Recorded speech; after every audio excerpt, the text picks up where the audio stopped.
नमस्कार। माउन्टेन समाचारमा स्वागत छ। म सचिता बुढाथोकी र म विद्या तामाङ। सुरुमा अहिलेसम्मका मुख्य समाचार।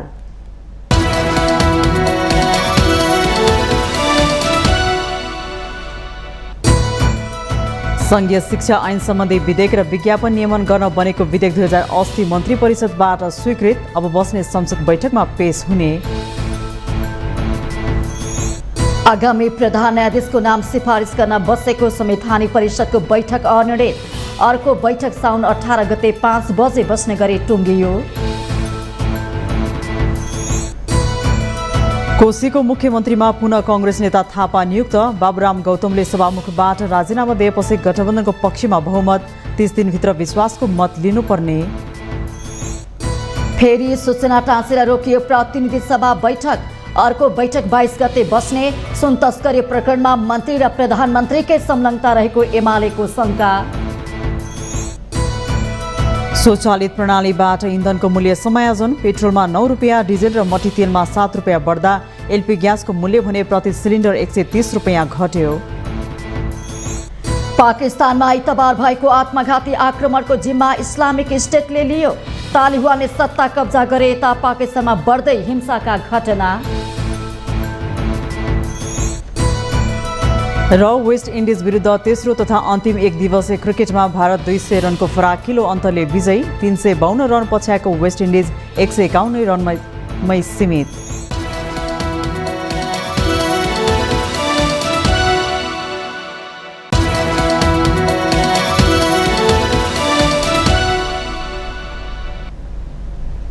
अब समाचार विस्तारमा। सरकारले संघीय शिक्षा ऐन सम्बन्धी विधेयक स्वीकृत गरेको छ। मंगलबार अपराह्न सिंह दरबारमा बसेको मन्त्री परिषदको बैठकले अब बस्ने संसद बैठकमा पेश गर्ने गरी संघीय शिक्षा ऐन सम्बन्धी विधेयक स्वीकृत गरेको हो। संसदमा पठाउने गरी सो विधेयक स्वीकृत गरेको नेपालका सरकारकी प्रवक्ता एवं सञ्चार तथा सूचना प्रविधि मन्त्री रेखा शर्माले जानकारी दिनु भएको छ। त्यसैगरी उहाँले बैठकले विज्ञापन नियमन गर्न बनेको विधेयक 2080 पनि स्वीकृत गरेको छ। मन्त्री शर्माले बैठकमा लम्पी स्किन महामारी नियन्त्रण र पीडित किसानलाई क्षतिपूर्ति दिने बारे पनि गम्भीरतापूर्वक छलफल भएको जानकारी दिनुभएको छ। यिनी विषयमा पनि गम्भीरतापूर्वक छलफल भएको छ र हिजो मात्रै प्रधानमन्त्री कृषिमन्त्री बसेर एउटा जुन छलफल भयो त्यसलाई अलि दृढतापूर्वक कार्यान्वयन गर्ने र यसलाई अब क्षतिपूर्तिको स्थिति पनि एउटा दुखी गरिबहरूको एउटा भैँसे मर्ने पनि ठुलो कुरा हो। त्यसका निम्ति राहत क्षतिपूर्तिको व्यवस्था पनि गर्ने र त्यसका निम्ति कृषि मन्त्रालयले एउटा प्रस्ताव बनाएर ल्याउने, त्यो प्रस्ताव अनुसार क्याबिनेटले डिसिजन गर्ने अर्को पटक निर्णय गर्नेछ। यसैगरी मन्त्री परिषदले अर्थ मन्त्रालयको प्रस्तावमा विश्व वातावरण सुविधाबाट प्राप्त हुने 20 करोड 22 लाख अनुदान स्वीकृत गर्ने पनि निर्णय गरेको प्रवक्ता शर्माले बताउनु भएको छ।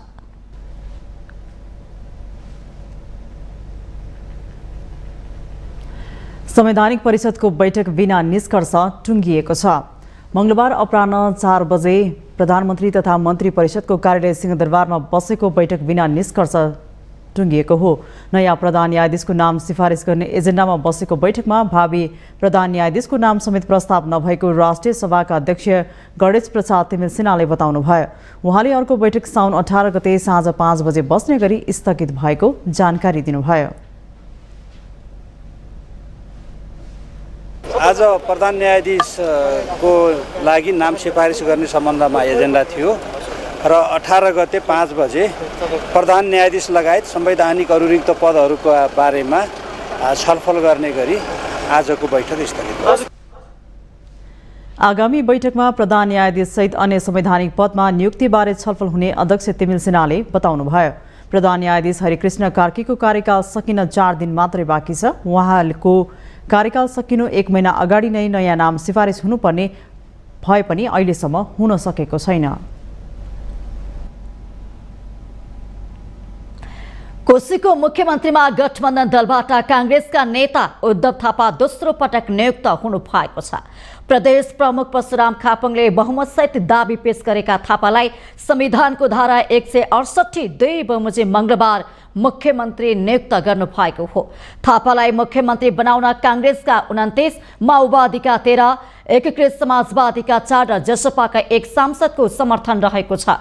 बाबुराम गौतमले सभामुख पदबाट राजीनामा दिएपछि गठबन्धनको पक्षमा बहुमत पुगेको हो। 2 वा 2 भन्दा बढी दलको समर्थनमा मुख्यमन्त्री नियुक्त भएको 23 दिनभित्र विश्वासको मत लिनै पर्ने संवैधानिक व्यवस्था पनि छ।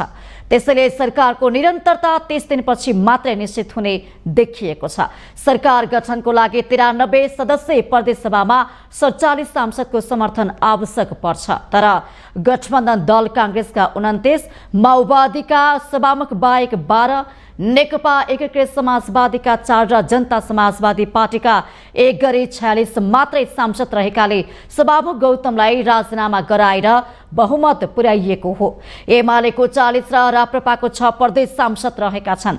सभामुख गौतमले राजीनामा नदिएको अवस्थामा सरकार गठनका लागि गठबन्धन दलको बहुमत नपुग्ने र त्यसपछि संविधानको धारा 168 को उपधारा 3 अनुसार एमालेका नेता हिक्मत कुमार कार्कीको नेतृत्वमा सरकार गठन हुने भएकाले केन्द्रमा भएको सहमति अनुसार गौतमले पदबाट राजीनामा दिनुभएको हो।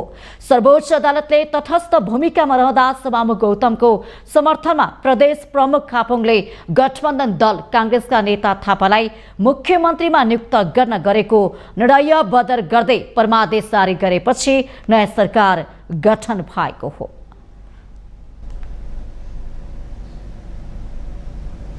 सुन तस्करी प्रकरणमा छानबिन समिति बनाउने कि नबनाउने भन्ने विषयमा सत्ता र विपक्षी दलबीच सहमति जुट्न नसक्दा प्रतिनिधि सभा बैठक गतिरोधको अन्त्य हुन सकेको छैन। सुन तस्करी प्रकरणको छानबिनका लागि संसदीय समिति गठनका विषयमा दलहरूले आफ्नो अडा नछाड्दा मंगलबार बस्ने भनेको प्रतिनिधि सभा बैठक सूचना टाँस गरेर स्थगित गरिएको छ। सुन तस्करी प्रकरणमा उच्च स्तरीय छानबिन समिति बनाउने विषयमा सत्तारूढ दल र प्रतिपक्ष बीच कुरा नमिलेपछि संसद सञ्चालनको प्रक्रिया प्रभावित भएको हो। सहज ढंगले बैठक सञ्चालनका लागि सभामुख देवराज घिमिरेले दलका प्रमुख सचेतकसँगको छलफलमा सहमति नजुटेपछि सत्तापक्षका प्रमुख सचेतकको आग्रहमा प्रतिनिधि सभाको अर्को बैठक आगामी साउन 22 गते सोमबार दिउँसो 1 बजेसम्मका लागि स्थगित गरिएको छ।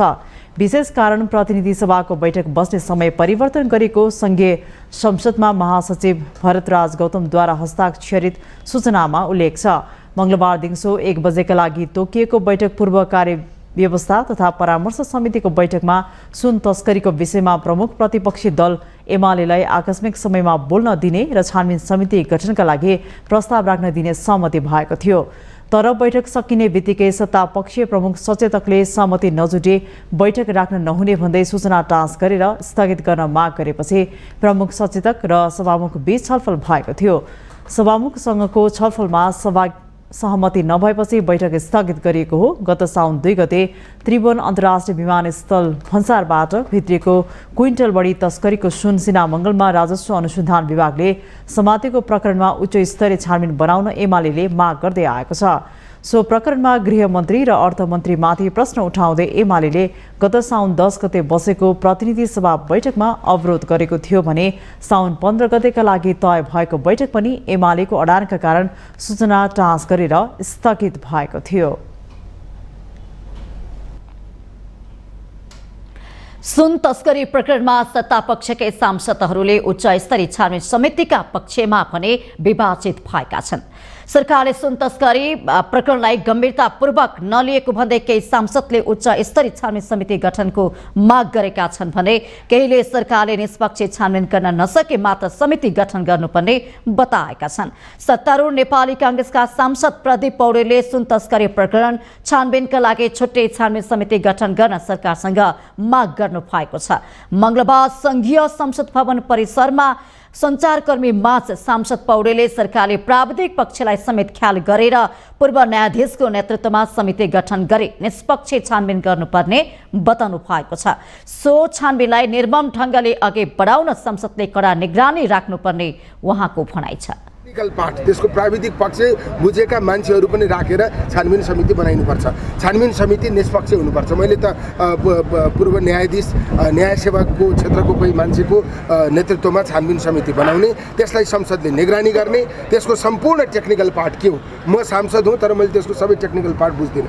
त्यसैले सम्पूर्ण टेक्निकल पार्टलाई ख्याल गरेर यो चाहिँ यो सुन तस्करीको जुन पछिल्लो घटना आएको छ यसको निर्मम ढङ्गबाट छानबिन गरिनु जस्तो यो कांग्रेसका सांसद डाक्टर चन्द्रकान्त भण्डारी अनियमितता गर्नेहरूको विरुद्धमा सबै एक भएर लड्नुपर्ने बताउनुहुन्छ। राज्यका निकायले निष्पक्ष छानबिन गर्न नसके मात्र उच्च स्तरीय छानबिन समिति बनाएर अनुसन्धान गर्न उपयुक्त हुने उहाँको भनाइ छ। नेपाली युवाहरूलाई जो विदेश जाने पर्ने बाध्यता बनाइरहेका छन्, नेपाललाई नाङ्गो बनाइरहेका छन्, त्यसको विरुद्धमा न कङ्ग्रेस न कम्युनिस्ट हामी नेपाली भएर सिङ्गल लड्नुपर्छ। यति मात्रै कुरा हो, त्योभन्दा हामीसँग भित्रको छैन। नेकपा एमालेका सचेतक महेश बर्तुलाले सुन तस्करी प्रकरणको छानबिनलाई सहज बनाउनको लागि आफ्नो पार्टीले उच्च स्तरीय छानबिन समिति गठन गर्न सरकारसँग माग गरेको दावी गर्नुभयो। सुन तस्करीमा माथिल्लो स्तरको संलग्नता रहेको आफूहरूले संकेत पाएको उल्लेख गर्दै उनीहरूलाई पनि छानबिनको दायरामा ल्याउन छानबिन समिति बनाउनु पर्ने अडान लिएको उहाँको भनाइ छ। सबै अङ्गहरूलाई साथमा लिएर उच्च स्तरीय छानबिन समिति त्यहीसँगै बसेर काम गर्ने हो। यो छुट्टै अर्को चाहिँ समिति भए पनि त्यहीसँग कोलाबोरेसन गरेर काम गर्छ।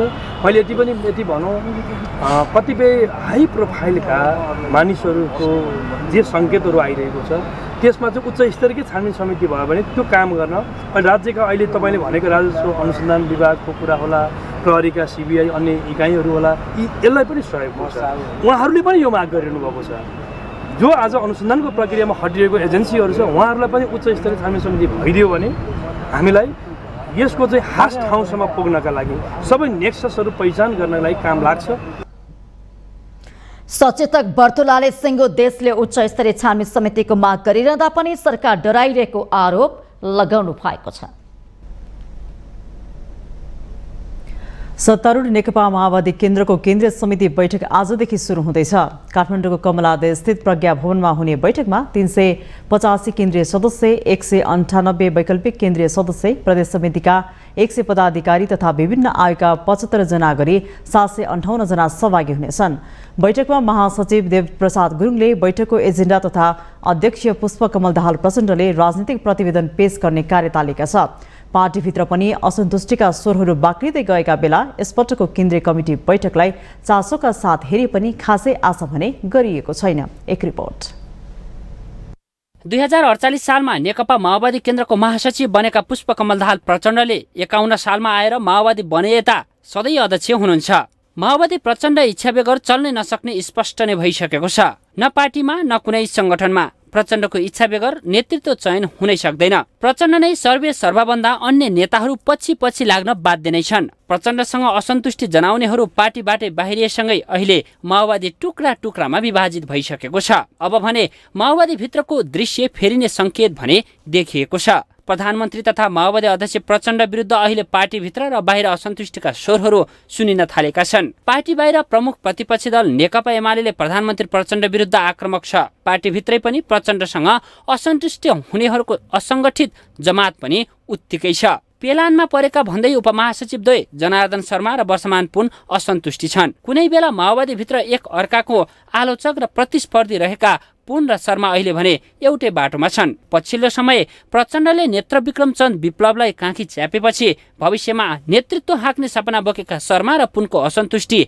स्पष्ट नै भइसकेको छ। विप्लवलाई त हामीले आइजाउ भनेका छौँ, बोलाइरहेछौँ। विप्लवको केही कुरा होइन। यो 5 दिनमा सबै केन्द्रीय सदस्यले बोल्ने खालको हामीले समय निर्धारण गर्दैछौँ र एजेन्डामा रहेर सबै केन्द्रीय सदस्यले बोल्नुहुन्छ, आवश्यक छलफल हुन्छ र त्यसलाई फेरि त्यसलाई संश्लेषण गरेर अध्यक्षले बोल्नुहुन्छ, समस्याहरूलाई समाधान गर्ने गरी निर्णयहरू गरिन्छ र पार्टी अगाडि बढ्छ। माओवादी केन्द्रभित्र अहिले नेकपासँग एकता हुने र विप्लव महासचिव बन्ने चर्चा पनि उत्तिकै छ। अध्यक्ष, वरिष्ठ उपाध्यक्ष सरकारमा जाँदा हाम्रो सङ्गठन के लथालिङ्ग भएको छ, पार्टी त्यति राम्रो चलेको छैन, त्यसबारेमा अवश्य कुरा उठ्छ। हामीले पनि उठाएका छौँ।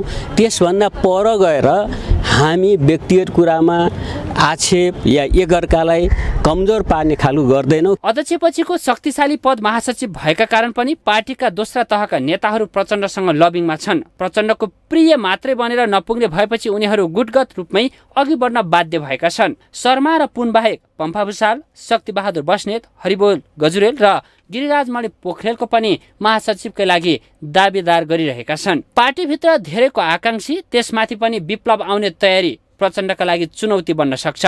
तर पार्टी व्यवस्थापनमा माहिर र एकल निर्णयबाटै अघि बढिरहेको अवस्थामा शर्मा र पुनबाट ठुलै चुनौती आउने भन्नेमा चाहिँ विश्वास गर्न सकिने पर्याप्त आधार अझै बनिसकेको छैन। माउन्टेन टेलिभिजन एचडीका लागि बटुकराज गिरीको रिपोर्ट। माउन्टेन समाचारमा पालो भएको छ ब्रेकको।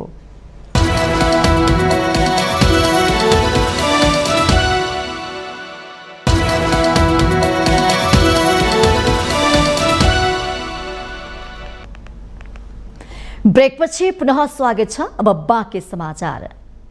प्रधान न्यायाधीश हरिकृष्ण कार्कीले पीडित र पीडितको साक्षीको संरक्षण गर्न नसक्दा फौजदारी मुद्दामा न्याय दिन नसकेको स्पष्ट पार्नु भएको छ। मंगलबार इन्सकले प्रकाश गरेको स्मृति दिवसको अवसरमा आयोजना गरेको कार्यक्रममा प्रधान न्यायाधीश कार्कीले पीडित र साक्षीहरूको संरक्षण गर्न नसक्दा फौजदारी मुद्दामा न्याय दिन नसकेको प्रश्न पार्नु भएको हो। पीडित र पीडितका साक्षीको संरक्षण संविधानमै गरे पनि व्यवहारमा त्यसो हुन नसकेको उहाँको भनाइ छ। प्रधान न्यायाधीश कार्कीले आर्थिक, सामाजिक र शैक्षिक रूपमा पिछडेको कारणले पनि प्रतिकूल बगपत्र दिन पीडितहरू बाध्य हुने उल्लेख गर्नुभयो।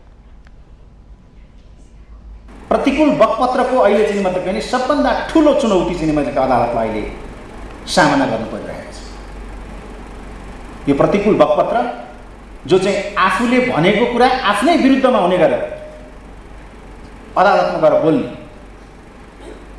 हिजो उजुरी दिँदा एउटा दिने, तर आज अदालतमा जाँदा साक्षीले पनि पीडितले पनि सबैले त्यसको प्रतिकूलमा गएर अर्थात् आफैले भनेको कुराको विरुद्धमा गएर बगपत्र गरेको कारणले गर्दा अदालतले न्याय दिनलाई कठिनाइ उत्पन्न भइरहेको छ। प्रधान न्यायाधीश कार्कीले संविधानको व्यवस्था अनुसार सार्वजनिक सरोकारका विषयहरू अदालतमा पुगिरहे पनि त्यसको समेत दुरुपयोग हुन थालेको टिप्पणी गर्नुभयो। व्यक्तिगत तथा राजनैतिक स्वार्थ र सस्तो लोकप्रियताका लागि यस प्रकारका विवादहरू अदालतसम्म पुर्याउने गरिएको उहाँको भनाइ छ। व्यक्तिगत स्वार्थमा आधारित आफ्नो व्यवसाय सञ्चालन गर्नका लागि, सस्तो लोकप्रियता हासिल गर्नका लागि र चाहिँ मतलब के भन्दाखेरि अर्थोपार्जन गर्नका लागि र राजनीतिक स्वार्थ पुरा गर्नका लागि पनि अहिले वास्तवमा सार्वजनिक सरोकारको विवादहरू आउने गरेका छन्। त्यस्तो चाहिँ हुनु हुँदैन। वास्तवमा त्यो सार्वजनिक सरोकारको विवाद भनेको एकदमै सीमान्तकृत वर्ग र जसले आफ्नो आवाज उठाउन सक्दैन, आफ्नो आवाज दिन सक्दैन, आफ्नो आवाज अदालतमा पुर्याउन सक्दैन, तर मान्छे अन्यायमा परेको छ। त्यो समुदाय हुन सक्छ, त्यो वर्ग हुन सक्छ, त्यो व्यक्ति हुन सक्छ। प्रधान न्यायाधीश कार्कीले न्यायालय स्वतन्त्र, सक्षम, निष्पक्ष र उत्तरदायी नभए मानवाधिकारको संरक्षण हुन नसक्ने भन्दै न्यायालय हरेक दृष्टिबाट स्वतन्त्र र दबावबाट मुक्त हुनुपर्नेमा जोड दिनुभयो। न्यायालयले कागजमा लेखेको भन्दा अरू नहेर्ने भएकाले पीडितलाई न्याय दिन अनुसन्धानकर्ता, अभियोजनकर्ता र समाजका सबैको कर्तव्य भएको उल्लेख गर्नुभएको छ।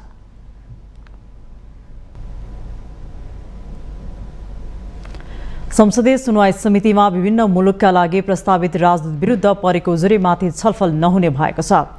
समितिको मंगलबार सिंहदरबारमा बसेको बैठकले विभिन्न 6 मुलुकका लागि प्रस्तावित राजदूतहरूबारे परेको उजुरीमाथि छलफल नगर्ने निर्णय गरेको हो। उजुरी छलफल गर्न नै लायक नभएकाले त्यसमाथि छलफल नगरी संसदीय सुनवाई प्रक्रिया अघि बढाउने विषयमा बैठकमा सहमति भएको छ। राजदूत सिफारिस समावेशी नभएको निष्कर्ष निकाल्दै बैठकले सो सम्बन्धमा छलफल गर्न परराष्ट्र मन्त्री एनपी साउदलाई भने बोलाउने निर्णय गरेको छ। बुधबार बस्ने बैठकमा सो सम्बन्धमा छलफल गर्न परराष्ट्र मन्त्री साउदलाई बोलाउने निर्णय गरिएको समितिका ज्येष्ठ सदस्य कार्कीले जानकारी दिनुभयो। परराष्ट्र मन्त्रीजीलाई भोलि बोलाउनुहोस् सचिवजी, परराष्ट्र मन्त्रीजीको कुरा सुनौँ। त्यसपछि अब यहाँ मैले बुझाअनुसार है, मैले फरक छ भने फेरि भन्नु होला, अहिलेलाई यो उजुरीकर्तालाई उसको सब्सटेन्सियल कुरा नभएको हुनाले नबोलाउने भन्ने किसिमको एक किसिमको सहमति जस्तो मैले बुझेँ। तर यो नै नजिर बन्न सक्दैन, यो नै नजिर बन्न सक्दैन। हाललाई उहाँलाई नबोलाउने परराष्ट्र मन्त्रीजीलाई बोलाउने, त्यसपछि काम कारबाही हाम्रो अगाडि बढाउने। सरकारले न्युयोर्क स्थित संयुक्त राष्ट्र सङ्घको नेपाल नियोगमा आवासीय प्रतिनिधि तथा राजदूत लोकबहादुर थापा, जेनेभा स्थित संयुक्त राष्ट्र सङ्घीय नियोगका आवासीय प्रतिनिधि रामप्रसाद सुवेदी, संयुक्त अरब इमिरेट्सका लागि राजदूतमा तेजबहादुर छेत्री, कुवेतका लागि राजदूतमा घनश्याम लम्साल, थाइल्यान्डका लागि धनबहादुर ओली र फ्रान्सका राजदूतमा सुधीर भट्टराईको नाम प्रस्ताव गरेको छ।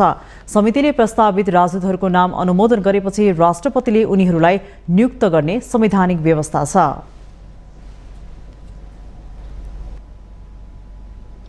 काठमाडौँ उपत्यकाका मुख्य सडकहरूमा नै ढल बग्ने समस्याले विकराल रूप लिँदै गएको छ। मुख्य सडकमै खोला र ढलहरू जोडेकाले ससाना बालबालिकाहरूलाई बगाउने समस्या सिर्जना भइरहेको छ। यसको तत्काल व्यवस्थापन गर्नुपर्नेमा सांसदहरूले जोड दिएका छन्। एक रिपोर्ट। साउन 7 गते काठमाडौँको रानीवन स्थित सामाखुसी खोलामा आएको बाढीले बगाउँदा बेपत्ता भएका विधान आले मगर बेपत्ता भएको घटनालाई लिएर सांसदहरूले फेरि यस्ता घटना हुन नदिन सचेत गराएका छन्। मुख्य सडकमा नै खोला र ढलहरू जोडिएको हुँदा बालबालिकाहरू बगाउने समस्या सृजना भइरहेको उनीहरूको गुनासो छ।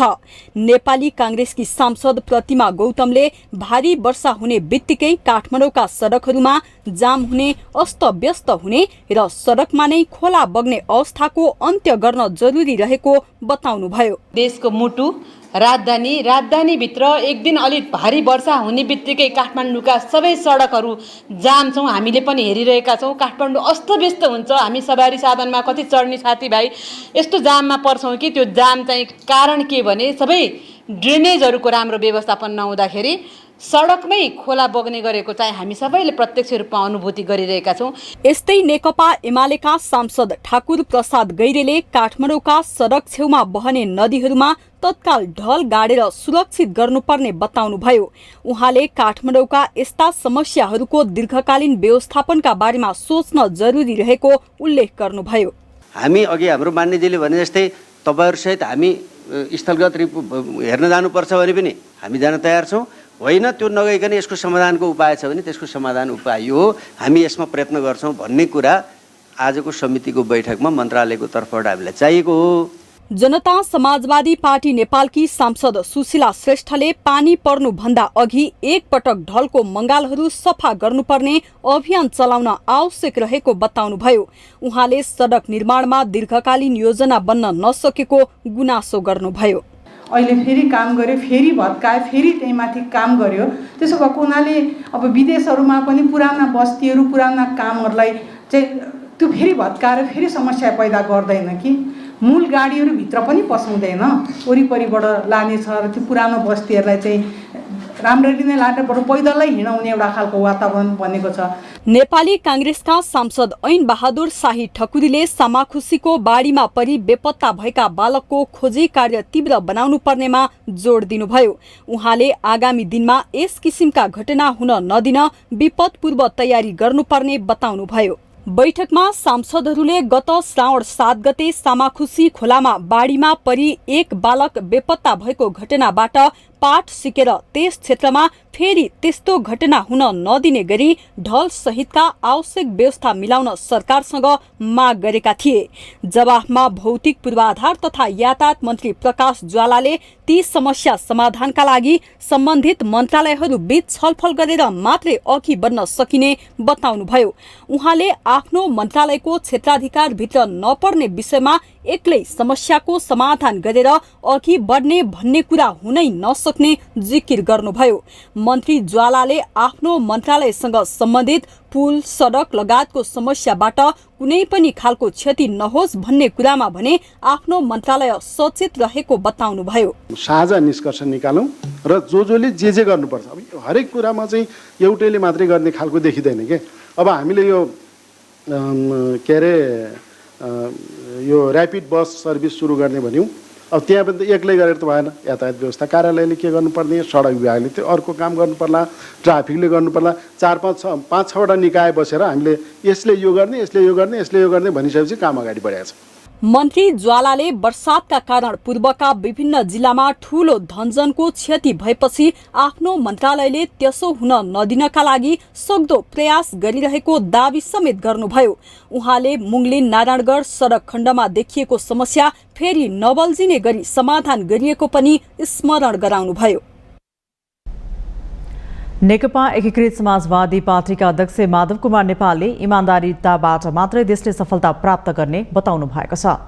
मंगलबार काठमाडौँमा आयोजित एक कार्यक्रममा पार्टी अध्यक्ष नेपालले सबै नेताहरू बन्नुपर्ने जति इमान्दार बन्न नसकेको भन्दै इमान्दारिताबाट मात्रै देशले सफलता प्राप्त गर्ने बताउनु भएको हो। देश बनाउने भावना जागृत भए मात्रै देश विकास हुने उल्लेख गर्दै उहाँले आफूलाई केन्द्रबिन्दुमा राखेर अघि बढ्न खोज्दा देशको विकास नभएको टिप्पणी गर्नुभयो। कुनै पनि कार्य गर्न इमान्दारिता नै प्रमुख भएकाले सबैजना आफूप्रति इमान्दार हुनुपर्नेमा अध्यक्ष नेपालको जोड छ। आफूप्रति इमान्दार हौ, आफ्नो पढाइप्रति इमान्दार हौ र मेहनती बनाऊ। Be honest and be laborious. यो दुईटा कुरा भयो भने, इमान्दार भयो भने र मेहनती भयो भने, अध्ययनशील भयो भने जस्तो सुकै क्षेत्रमा पनि सफल हुन सकिन्छ। अल्छी मान्छेले केही गर्न सक्दैन। त्यसो हुनाले अल्छी बन्न हुँदैन, ढाँट्न हुँदैन, छलचाम गर्न हुँदैन। इमान्दार बन्नुपर्छ, मेहनती बन्नुपर्छ र अध्ययनशील हुनुपर्दछ। अध्यक्ष नेपालले संविधानमा अधिकारहरू थुप्रै दिए पनि लागू हुन नसकेको उल्लेख गर्नुभयो। नागरिक उन्मुक्ति पार्टी सुदूरपश्चिम प्रदेश सरकारमा सहभागी हुने भएको छ। मंगलबार बिहान प्रधानमन्त्री पुष्पकमल दाहाल प्रचण्डसँग भएको बैठकपछि नाउपा सरकारमा सहभागी हुन तयार भएको हो।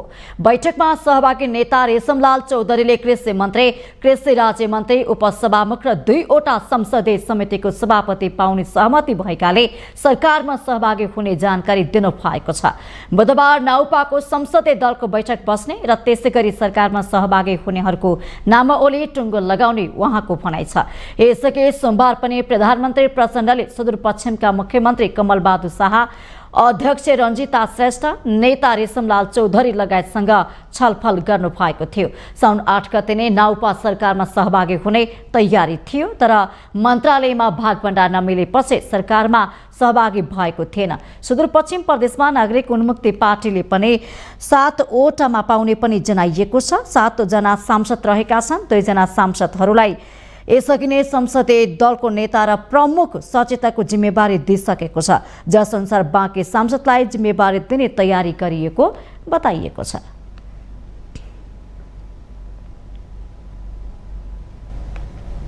माउन्टेन समाचारमा पालो भएको छ अर्को ब्रेक।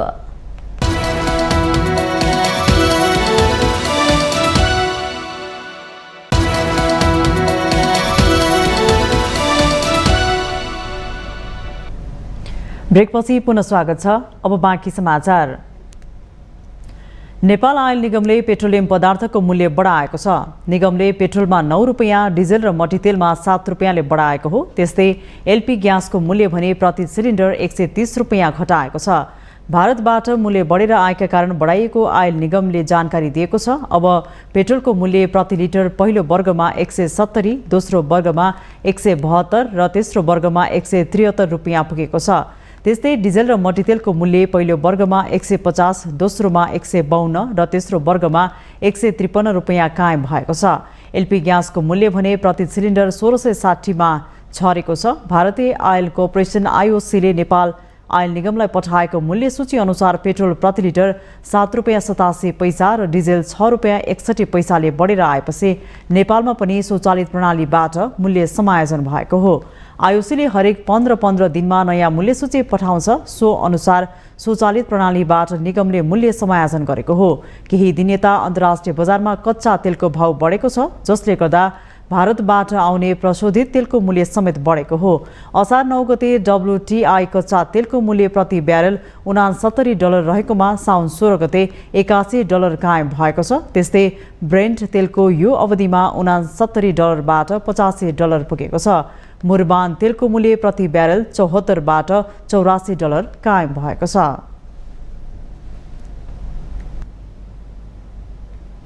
नेपालमा घोषणा गरिएका राष्ट्रिय गौरवका आयोजनाहरूको अवस्था लाजमर्दो स्थितिमा रहेको छ।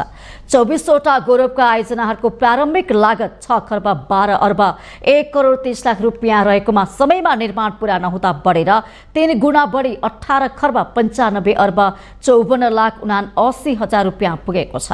यो रकम चालु आर्थिक वर्ष 2080-81 को कुल बजेटभन्दा बढी हो। एक रिपोर्ट।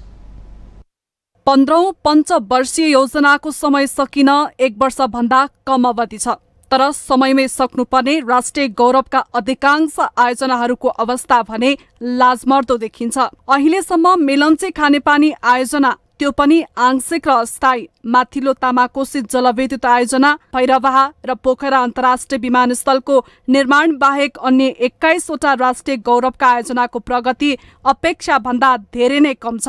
आर्थिक वर्ष 2068-69 मा 17वटा आयोजनालाई राष्ट्रिय गौरवका आयोजना घोषणा गरिएपछि थप गर्ने होडबाजी बीच 2070-71 मा 4, 2075-76 मा 1, 2076-77 मा 1 र 2077-78 मा 1 आयोजना थपिएसँगै राष्ट्रिय गौरवका आयोजनाको संख्या 24 पुगेको हो। तीमध्ये 21वटा कहिले पूरा हुन्छन् भन्ने यकिन गर्न सकिने स्थिति छैन। अर्थ मन्त्रालयले सार्वजनिक गरेको गौरवका आयोजनाको तथ्याङ्क अनुसार समयमा निर्माण सम्पन्न नहुँदा लागत 3 गुणासम्म बढिसकेको छ। गौरवका आयोजनाको प्रारम्भिक लागत 6 खर्ब 12 अर्ब 1 करोड 30 लाख रुपियाँ रहेकोमा अहिले बढेर 18 खर्ब 95 अर्ब 54 लाख 79 हजार रुपियाँ पुगेको छ। मुलुकको आर्थिक विकास, सामाजिक रूपान्तरण, रोजगारी सृजना, पुँजी निर्माण र प्रादेशिक सन्तुलनमा यी आयोजना पक्कै पनि कोसेढुङ्गा बन्नेछन्। तर घोषणामै सीमित राष्ट्रिय गौरवका आयोजना ढिला सुस्ती र कतिपय अस्पष्ट नीतिका कारण विनियोजित बजेटको खर्च पनि अति नै उराट लाग्दो छ। गत आर्थिक वर्ष 2079-80 मा विनियोजित बजेट मध्ये गौरवका आयोजनामा 25% मात्र खर्च भएको तथ्याङ्कले देखाएको छ। गौरवका आयोजनाका लागि चालु पुँजी र वित्तीय व्यवस्थापनतर्फ गरी कुल 98 अर्ब 97 करोड 64 लाख रुपियाँ बजेट विनियोजन गरिएकोमा 25% मात्र खर्च भएको हो। कामलाई तीव्रता दिन भन्दै राष्ट्रिय गौरवका आयोजनामा वर्षेनी औसतमा 80 अर्ब रुपियाँ बजेट विनियोजन हुँदै आएको छ। कच्चा पदार्थ आयातमा भएको कमी, पेट्रोलियम पदार्थमा भएको मूल्य वृद्धि, विभिन्न चरणमा भएका निर्वाचन, ढुङ्गा बालुवाको उत्पादन तथा बिक्री वितरण रोक लगायतका कारण गत आर्थिक वर्षमा गौरवका आयोजनाको काम अपेक्षित रूपमा अगाडि बढ्न नसकेको पुरानै र औचित्यहीन तर्क यसपालि पनि दोहोरिनु कुनै नौलो कुरा होइन। राष्ट्रिय गौरवका आयोजनाको अनुगमनका लागि सशक्त र प्रमुख निकाय राष्ट्रिय योजना आयोगसँग यसको चित्त बुझ्दो जवाफ पनि छैन। 1 अर्ब भन्दा बढीको लागत भएका आयोजनाको हरेक महिना अनुगमन गर्न प्रधानमन्त्री प्रचण्डको निर्देशन पूरा गर्न कार्यविधि नै बनिसकेको छैन। विकास अनुशासन पालना नभई कुनै पनि योजना समयमा पूरा हुनै सक्दैन। आयोजना छनौट गर्न स्पष्ट आधार तथा मापदण्ड निर्धारण, जग्गा प्राप्ति गर्दा न्यूनतम क्षतिपूर्ति हुने व्यवस्था, आरक्षित क्षेत्रमा आयोजना निर्माण गर्दा विशेष ध्यान दिने, कार्यान्वयन मोडालिटी र लगानीको स्रोत निर्धारण भएपछि मात्र आयोजना अगाडि बढाउने अभ्यास आवश्यक छ। पर्याप्त पूर्व तयारी, प्रभावकारी अनुगमन, मूल्याङ्कन र निरन्तर कडा सुपरिवेक्षण हुनुपर्छ। ठेक्का प्रक्रियाको सरलीकरण तथा ठेक्का व्यवस्थापनमा सुधार अनि स्रोत व्यवस्थापन तथा संरचनागत सक्रियता उत्तिकै आवश्यक देखिएको छ। उपराष्ट्रपति रामसायक प्रसाद यादवले महोत्तरीको मटिहानी वडा नम्बर 7 स्थित तस्मैया बाबा उद्यानमा 110 फिटको उचाइमा राखिएको राष्ट्रिय झण्डा फहराएर उद्घाटन गर्नुभएको छ। मंगलबार महोत्तरीको मटिहानी पुग्नुभएका उपराष्ट्रपति रामसायक प्रसाद यादवले तस्मैया बाबा उद्यानमा रहेको 110 फिटको उचाइमा राखिएको झण्डा फहराएर उद्घाटन गर्नुभएको हो। झण्डा उद्घाटन तथा नागरिक अभिनन्दन कार्यक्रममा उपराष्ट्रपति यादवले सीमावर्ती क्षेत्रमा पर्ने मटिहानीमा राष्ट्रध्वज स्थापना गरी नेपाली जनताले राष्ट्रप्रति उच्च अपनत्व देखाएको भन्दै यसबाट देश र मातृभूमिप्रति लगाव र सम्मानको प्रदर्शन हुने बताउनुभयो। उपराष्ट्रपति यादवले नेपाल बहुधार्मिक, बहुजातीय र बहुक्षेत्रीय देश रहेको भन्दै सम्पूर्ण जनताका साथ सामाजिक न्याय, समानता र सम्मानसँगै हरेक वर्ग र समूहको भलाइका लागि लोकतान्त्रिक पद्धति अनुसार कानुनी व्यवस्थाहरू गरिएको उल्लेख समेत गर्नुभयो। बहुजातीय बहुक्षेत्रीय देश छी। नेपालक संपूर्ण नागरिक के साथ सामाजिक न्याय, समानता और सम्मान के संगे पहचान, संवैधानिक तटस्थता, बहुसंस्कृतिवाद, हरेक समूह, वर्ग, तबका, क्षेत्र, भूगोल के भलाई के लेल नीति, लोकतांत्रिक पद्धति और विविधता के संबोधित करे के व्यवस्था कानूनी, संरचनात्मक और व्यवहारिक तरीका से करल गेल छै। उपराष्ट्रपति यादवले तराई मधेस सुक्खा क्षेत्रमा परिणत भएकोमा चिन्ता व्यक्त गर्नुभयो। वर्षा नहुँदा यस क्षेत्रका किसानका साथै आम जनताले धेरै समस्याको सामना गर्नु परेकाले संवेदनशील भई समस्याको निराकरण गर्नु सरकारको दायित्व भएको उहाँको भनाइ थियो। हिन्दू सनातन परम्पराका महासन्त तस्मैया बाबा र इस्लाम परम्पराका सुफी सन्त पीर बाबा 16औं शताब्दीमा आधुनिक मटिहानीको जग बसाउने व्यक्तिका रूपमा चिनिनुहुन्छ।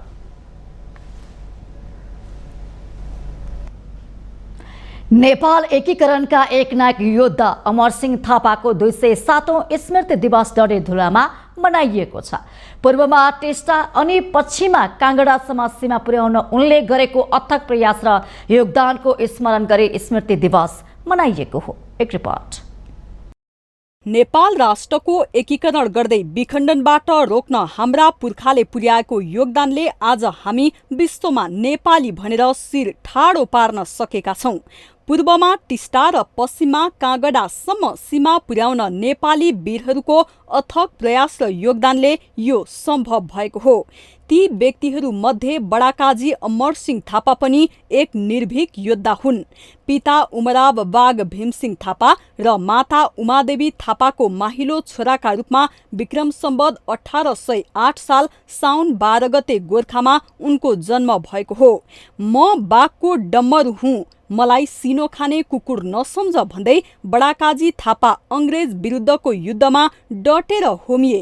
राष्ट्र एकीकरणका योद्धा थापाको योगदानको कदर गर्दै श्री रणबम गण दहब्यारेक डडेलधुराले सम्मान सहित सलामी फूलमाला चढाई स्मृति दिवस मनाएको छ। आज यो 207औं अमरसिंह थापाको जयन्तीको अवसरमा डडेलधुरामा रहेको हाम्रो श्री रणबम गणले उहाँ सेना नायक नेपालको एकीकरणको दौरानमा समेत उहाँको अमूल्य योगदान रहेको छ। त्यसलाई कदर गर्दै हामीले सम्मान कार्यक्रम अन्तर्गत उहाँलाई सलामी र फूलमाला अर्पण गर्ने कार्यक्रम गरेका छौँ। पश्चिम नेपालका जुम्ला, डोटीसँगै कुमाऊँ, गढवाल, देहरादून, श्रीनगर तथा काँगडालाई नेपालमा गाभ्ने कामको नेतृत्व थापाले गरेका थिए। उनले डडेलधुरामा उच्च र मजबुत किल्ला बनाएका थिए, जसलाई पार गर्न अंग्रेजहरू असफल भए। तर आज त्यही किल्लाको संरक्षण हुन नसकेको स्थानीयको गुनासो छ। धेरै दुःख लाग्छ, किनकि यो किल्ला भनेको अहिले हाम्रो अमरगढी किल्ला भनेको सायद नेपालकै राम्रो र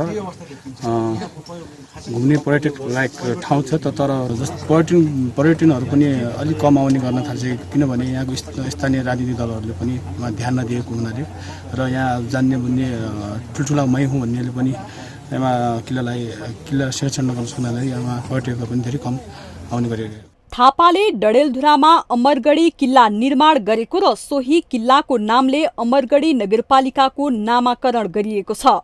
जिल्लाकै मुख्य पर्यटकीय स्थलको रूपमा रहेको अमरगढी किल्ला दिन प्रतिदिन जीर्ण बन्दै गएको छ। थापाको स्मृति दिवस मनाउन पनि व्यवस्था गरिएको अमरगढी किल्ला संरक्षण समितिले जनाएको छ। र विगतका दिनमा निरन्तर हामीले गरिँदै आएका छौँ र यसमा चाहिँ स्थानीय सरकारले विधान राखेको छ। विधान राखेकोमा चाहिँ स्थानीय सरकारको तर चाहिँ भूमिका केही देखिँदैन। अहिलेसम्म कुनै चिजको पनि भूमिका देखिएको अवस्था छैन। विगतका दिनमा हामी एक्लै बनाइरहेका थियौँ, एक्लै हामी समिति पर्यटन पूर्वाधार क्षेत्र विकास समिति बनाइरहेका थियौँ। हामीले विभिन्न सामान्य तरिकाले एउटा गर्थ्यौँ भने आज चाहिँ सलामी सहितको एउटा खुसी पनि लागेको छ। अमरगढी किल्लामा यो शालिगमा सलामी सहितको आज माल्यार्पण कार्यक्रम गर्यो, खुसी छौँ। समुद्री सतहबाट करिब 6500 फिट उचाइमा अमरगढी किल्ला अवस्थित छ। यस्ता किल्ला, गढी, मठ, मन्दिर, देवलहरूको मर्मत सम्भार गरी संरक्षण मात्र गर्ने हो भने पनि जिल्लामा पर्यटकको घुइँचो लाग्ने थियो। माउन्टेन टेलिभिजन एचडीका लागि डडेलधुरा सहकर्मी विमल जैरूको रिपोर्ट। निर्माण व्यवसायीहरूले निर्माण यन्त्रहरू तिर्साएर प्रधानमन्त्रीको निवास बालाटार अगाडि विरोध प्रदर्शन गरेका छन्। मंगलबार प्रधानमन्त्रीको सरकारी निवास बालाटारमा भेला भई निर्माण व्यवसायीहरूले डोजर र अन्य निर्माणका यन्त्रहरू सडकमा राखेर विरोध प्रदर्शन गरेका हुन्। विरोध प्रदर्शनमा नेपाल निर्माण व्यवसायी महासंघका अध्यक्ष रवि सिंहले निर्माण उद्योगमा भएका समस्यालाई सम्बोधन गरी देश निर्माणका संवाहक निर्माण व्यवसायीहरूलाई चाँडै काममा फर्काउने वातावरण बनाउन सरकारले कुनै प्रयास नगरेको कारण दबाब दिन निरन्तर प्रदर्शन गरिरहेको बताउनुभयो। सरकारले 4 खर्बभन्दा बढी योजनाको सुनिश्चितता गरेका भए पनि स्रोत नभएको योजनाहरूको म्याद थप गर्न लागेको भन्दै भुक्तानीको व्यवस्थापन गर्न नसके त्यस्ता योजना खारेज गर्नुपर्ने माग समेत गर्नुभयो। उहाँले प्रधानमन्त्री प्रचण्डले निर्माण व्यवसायीहरूलाई काममा फर्काउनको लागि ठोस कार्ययोजना बनाई माग सम्बोधन गर्ने विश्वास पनि व्यक्त गर्नुभयो।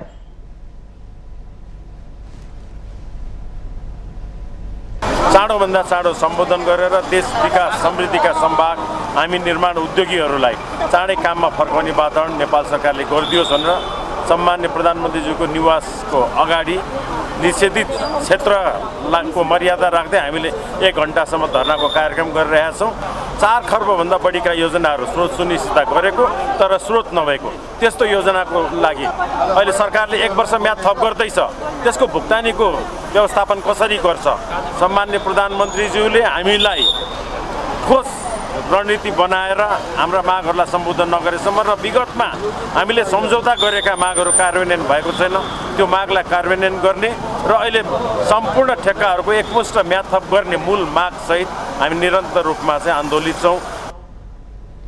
व्यवसायीहरूले सार्वजनिक खरिद अनुगमन अघि सार्वजनिक खरिद ऐन तथा नियमावली तत्काल संशोधन गर, सम्पूर्ण ठेकाको एकमुष्ट म्याद थप गर, जुनसुकै अवधिको ठेकाको मूल्य समायोजन गर लगायतका मागसहितको प्लेकार्ड समेत प्रदर्शन गरेका थिए।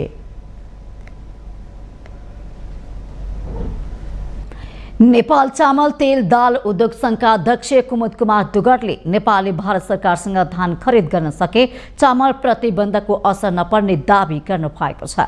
संघका अध्यक्ष डुगरले भारतले चामल निकासीमा प्रतिबन्ध लगाए पनि नेपालमा धान निर्यात खुला रहेकाले भारत सरकारसँग पहल गरी धान खरिद गर्न सके चामल प्रतिबन्धको असर नपर्ने सुझाव दिनु भएको छ। भारतले नेपाल मात्रै नभएर विश्वभर चामल निकासी प्रतिबन्ध लगाएकाले त्यसको असर नेपालमा पनि पर्ने उहाँको भनाइ छ। अल ओभर वर्ल्डको लागि नै एक्सपोर्ट ब्यान गरेको छ चावलको। लास्ट इयर नोभेम्बरमा 2022 नोभेम्बरमा धानलाई ब्यान गरेको थियो र चावलमा 20% ड्युटी लगाएको थियो। पहिले हाम्रो 0% ड्युटी थियो इन्डियाबाट। त्यसपछि नेपाल सरकारले भारतलाई निवेदन दिएको थियो कि हाम्रो कमसेकम धान त हामीलाई उपलब्ध गराइदिनुलाई। त्यो हिसाबले नेपाललाई 6 लाख टनको कोटा दिएको थियो। अध्यक्ष डुगरले 2 महिनाको लागि चामलको मौजात रहेको भन्दै मौजात कम हुँदै जाँदा बजारमा विभिन्न खालका समस्या आउन सक्ने उल्लेख गर्नु भएको छ। सरकार र निजी क्षेत्र मिलेर काम गर्दा समस्या समाधान हुन सक्ने उहाँको भनाइ छ। सबैलाई मिलाएर खपतको लागि 2 महिनाको होला, तर के हुन्छ नि स्टक जब घट्दै जान्छ नि त प्यानिक क्रिएट हुन्छ।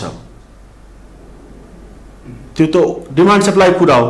अब सरकारले बढी कडाई व्यापारीहरूमाथि बढी कडाई गर्यो भने पनि समस्या छ, किनभने अब यो त डे टु डे युज हुने चिज हो, त्यो चाहिन्छ, आवश्यकता हो। त्यो कारणले भेरी सेन्सिटिभ म्याटर छ यो। आई थिङ्क प्राइभेट सेक्टर सरकार मिलेर यसमा काम गर्यो भने हामी यसको सोल्युसन निकाल्न सक्छौँ। ओपन बोर्डरको कारणले हामीलाई एडभान्टेज पनि छ, त्यहाँबाट आइहाल्छ माल। भारतले बासमती बाहेकका चामलको निर्यातलाई साउन 4बाट लागू हुने गरी रोक लगाएको छ। नेपालमा आवश्यक धान चामलको करिब 21% भारतबाट आयात हुने गरेको सङ्घले जनाएको छ। सरकारले हरेक दिन कम्तीमा 10 करोड मूल्यको धान चामल आयात गर्दै आएको छ। गत आर्थिक वर्ष 33 करोड रुपियाँको धान चामल आयात भएको थियो।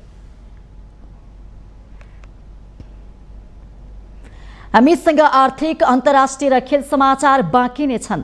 माउन्टेन समाचारमा पालो भएको छ ब्रेकको।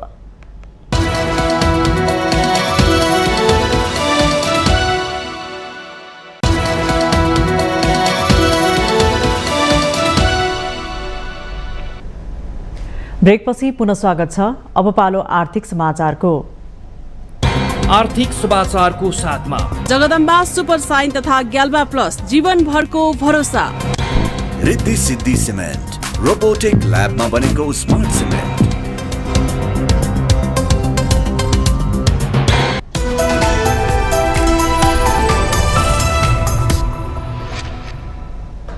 वैदेशिक रोजगारीमा गएका नेपालीले बैंक तथा वित्तीय संस्थामा खोलेको रेमिट्यान्स खातामा 88 अर्ब रुपियाँ निक्षेप सङ्कलन भएको छ। यो गत वैशाखसम्मको तथ्याङ्क हो। उक्त अवधिसम्म खुलेका रेमिट्यान्स खातामा सङ्कलन भएको कुल निक्षेप मध्ये 86.4% मुद्दती निक्षेप रहेको राष्ट्र ब्याङ्कले जनाएको छ। ब्याङ्किङ प्रणालीबाट धेरैभन्दा धेरै रेमिट्यान्स भित्र्याउन प्रोत्साहन गर्ने उद्देश्यले सरकारले रेमिट्यान्स खातामा कम्तीमा 1% बढी ब्याज दिन पाउने व्यवस्था गरेको छ। सोही अनुसार त्यस्ता खातामा बैंक तथा वित्तीय संस्थाले प्रचलित भन्दा बढी ब्याज दिइरहेका छन्। सरकारले चालु आर्थिक वर्षको बजेटमा पनि उक्त व्यवस्थालाई निरन्तरता दिएको छ। सरकारको निर्देशन बमोजिम नेपाल राष्ट्र ब्याङ्कले पनि मौद्रिक नीतिमा बैंक तथा वित्तीय संस्थामा खाता खोली रेमिट्यान्स पठाएमा कम्तीमा 1% थप ब्याज दिने व्यवस्थालाई निरन्तरता दिएको उल्लेख छ। गत आर्थिक वर्षको साउनदेखि जेठसम्म रेमिट्यान्स मार्फत मुलुकमा 11 खर्ब 12 अर्ब 52 करोड रुपियाँ भित्रिएको छ। गत आर्थिक वर्षको सोही अवधिको तुलनामा चालु आर्थिक वर्षमा रेमिट्यान्स 22.7%ले बढेको हो। गत आर्थिक वर्षको 11 महिनासम्ममा रेमिट्यान्स आप्रवाह 4.1%ले बढेको थियो। अमेरिकी डलरमा पनि रेमिट्यान्स 13%ले बढेर 8 अर्ब 51 करोड अमेरिकी डलर पुगेको छ।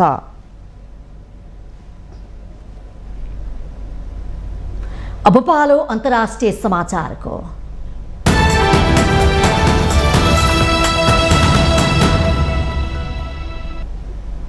इस्लामिक स्टेट आइएसले पाकिस्तानको उत्तर पश्चिमी खैबर पख्तुनखा प्रान्तमा आइतबार आत्मघाती आक्रमण गरेको दावी गरेको छ। खैबर पख्तुनखामा जमेत उलेमा ए इस्लाम फजल राजनैतिक दलका समर्थकहरूको राजनैतिक भेलामा भएको आत्मघाती आक्रमणमा 23 जना बालबालिका सहित 54 जनाको मृत्यु भएको थियो। करिब 400 जना नेता तथा कार्यकर्ता भेला भएको स्थानमा 1 जना आत्मघाती आक्रमणकारीले आफूले लगाएको बारुदको ज्याकेट विस्फोट गराएका थिए। आइएसले विज्ञप्ति निकालेर आक्रमणको जिम्मेवारी लिएको छ। उक्त समूहले धार्मिक नेताहरूलाई आक्रमणको निशाना बनाउने चेतावनी दिँदै आएका थिए। गत जनवरीमा पेसावरको प्रहरी परिसरमा भएको यस्तै प्रकृतिको आत्मघाती हमलामा 80 जना प्रहरी अधिकृतको ज्यान गएको थियो।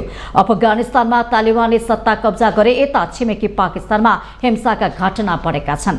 इस्लामाबादले त्यसमा काबुलको संलग्नता रहेको आरोप लगाएको छ भने अफगानिस्तानले त्यसको पनि खण्डन गरेको छ। त्यसैगरी इस्लामाबादले त्यसमा काबुलको संलग्नता रहेको आरोप लगाएका छन्। अफगानिस्तानले खण्डन गर्दै आएको छ। अब पालो खेल समाचारको।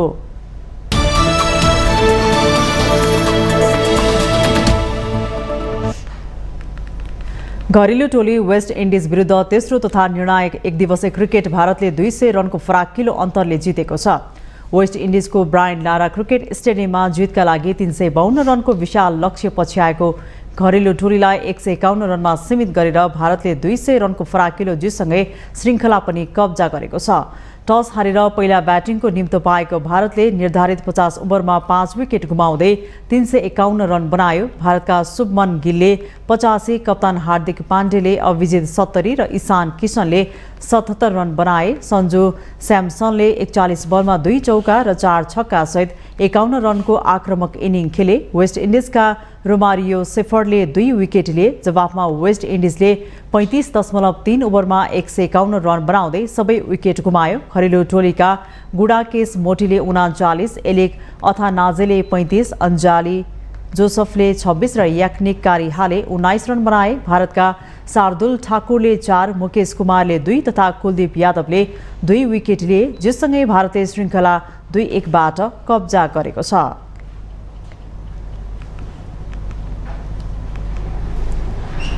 नेदरल्यान्ड्स, अमेरिका, इङ्ल्यान्ड र डेनमार्क महिला विश्वकप फुटबलको प्री क्वार्टर फाइनलमा पुगेका छन्। मंगलबार भियतनाममाथि 7-0 गोल अन्तरको शानदार जित गर्दै समूह ए को विजेता बन्दै साबिक उपविजेता नेदरल्यान्ड्स अगाडि बढेको हो। त्यसैगरी न्युजिल्यान्डको डुनेडिन स्टेडियममा नेदरल्यान्ड्सको शानदार जितमा एस्मे ब्रोटस र जिल रोडले 2-2 तथा लिके मार्टिनस, कटा स्नोइस र ड्यानियल भान्डी डङ्कले 1 गोल गरेका छन्। मध्यान्तर अघि नै 5 गोल गरेको नेदरल्यान्ड्सले दोस्रो हाफमा 2 गोल थप्दै शानदार जित दर्ता गरेको छ। यससँगै नेदरल्यान्ड्सले समूह ए मा 3 खेलबाट 7 अङ्क जोडेर शीर्ष स्थान कब्जा गरेको छ। 3 खेलमा अमेरिकाले 5 अङ्क जोड्दा पोर्चुगलले 4 अङ्कबाट प्रतियोगिताबाट बाहिरेको छ। साबिक विजेता तथा 4 पल्टको च्याम्पियन अमेरिकासँग बराबरीमा रोकिएपछि पोर्चुगल महिला विश्वकपको इतिहासमा पहिलो पल्ट नकआउट चरणमा पुग्न असफल भयो। यसैगरी समूह डी मा इङ्ल्यान्डले चीनमाथि 6 को फराकिलो जित दर्ता गर्दै समूह डी को विजेता भएरै प्री क्वार्टर फाइनलमा प्रवेश गरेको छ। अस्ट्रेलियाको एडिलेडमा इङ्ल्यान्डको जितमा लौरेन जेम्सले 2 तथा अलेक्सिना रुसो, लोरेन हेम, चोलाई केली र रचेल डलीले समान 1-1 गोल गरिन्। चीनकी वाङले 1 गोल गरेकी छिन्। त्यसैगरी यही समूहमा डेनमार्कले हाइटीमाथि 2-0 को सहज जित निकालेको छ। डेनमार्कको जितमा पर्निल हाडर र सान्नी ट्रोइगाल्सले गोल गरेकी छिन्। जससँगै डेनमार्क 3 खेलबाट 6 अङ्क जोडेर समूह उपविजेता बन्दै नकआउट चरणमा प्रवेश गरेको छ। माउन्टेन समाचारमा पालो भएको छ ब्रेक।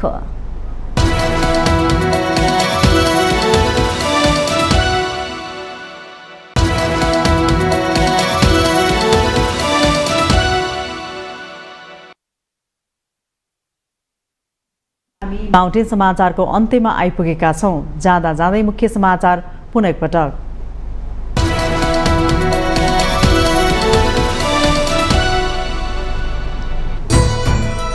संघीय शिक्षा ऐन सम्बन्धी विधेयक र विज्ञापन नियमन गर्न बनेको विधेयक 2080 मन्त्री परिषदबाट स्वीकृत, अब बस्ने संसद बैठकमा पेश हुने। आगामी प्रधान न्यायाधीशको नाम सिफारिस गर्न बसेको संवैधानिक परिषदको बैठक अनिर्णित। अर्को बैठक साउन 18 गते 5 बजे बस्ने गरी टुङ्गियो। कोशीको मुख्यमन्त्रीमा पुनः कांग्रेस नेता थापा नियुक्त। बाबुराम गौतमले सभामुखबाट राजीनामा दिएपछि गठबन्धनको पक्षमा बहुमत, 30 दिनभित्र विश्वासको मत लिनुपर्ने। फेरि सूचना टाँसेर रोकियो प्रतिनिधि सभा बैठक। अर्को बैठक 22 गते बस्ने। सुन तस्करी प्रकरणमा मन्त्री र प्रधानमन्त्रीकै संलग्नता रहेको एमालेको आशंका। स्वचालित प्रणालीबाट इन्धनको मूल्य समायोजन। पेट्रोलमा 9 रुपियाँ, डिजेल र मट्टीतेलमा 7 रुपियाँ बढ्दा एलपी ग्यासको मूल्य भने प्रति सिलिन्डर 130 रुपियाँ घट्यो। पाकिस्तानमा आइतबार भएको आत्मघाती आक्रमणको जिम्मा इस्लामिक स्टेटले लियो। तालिबानले सत्ता कब्जा गरे यता पाकिस्तानमा बढ्दै हिंसाका घटना।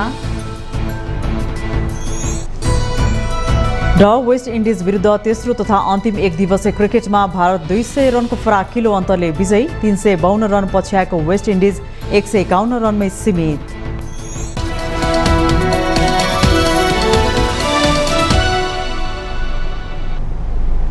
माउन्टेन समाचार अहिलेलाई सकियो। सत्य, तथ्य र निष्पक्ष समाचारको लागि माउन्टेन टेलिभिजन HD हेर्दै रहनुहोला। नमस्कार।